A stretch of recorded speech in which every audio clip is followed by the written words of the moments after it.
ஆபத்து காலத்தில் என்னை நோக்கி கூப்பிடு, நான் உன்னை விடுவிப்பேன், என்னை மகிமைப்படுத்துவான்னு வசனம் சொல்லுது.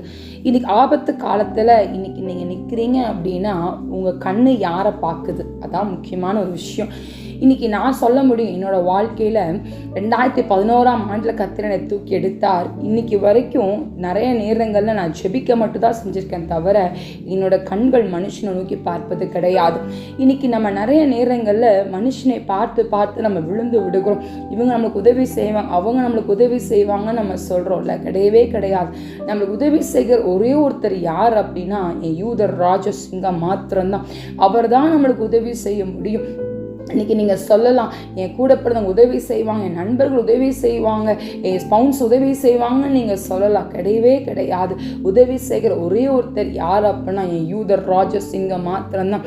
நிறைய நேரம் நான் சோர்ந்து போன நேரங்களில் நான் ஆண்டரை பார்த்து ஒரு வார்த்தை சொல்லுவேன், 2011 நீங்கள் தூக்கி எடுத்துட்டீங்க அப்படின்னா இந்த விஷயத்தில் என்னை கைவிட்டுருவீங்களா நீங்கள் அப்படின்னு ஒரு வார்த்தை சொல்லுவேன் ஆண்டவரை பார்த்து.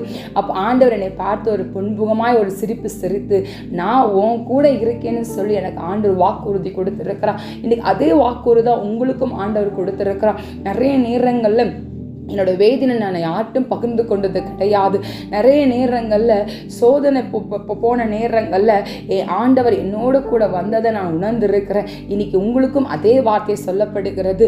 ஆபத்து காலத்தில் இன்றைக்கி நீங்கள் கர்த்தரை நோக்கி பாருங்கள், இன்றைக்கி ஆண்டவரை நோக்கி பாருங்கள். உங்களை அழைச்சவராக உண்மையுள்ளவராக இருக்கிறார். உங்களை அவர் கைவிடவே மாட்டார். உங்களை மனுஷனை நம்புவதை பார்க்கலும் கர்த்தர் மேல் பற்றுதலாக இருப்பதே நலம் என்று வேதம் சொல்லுகிறது.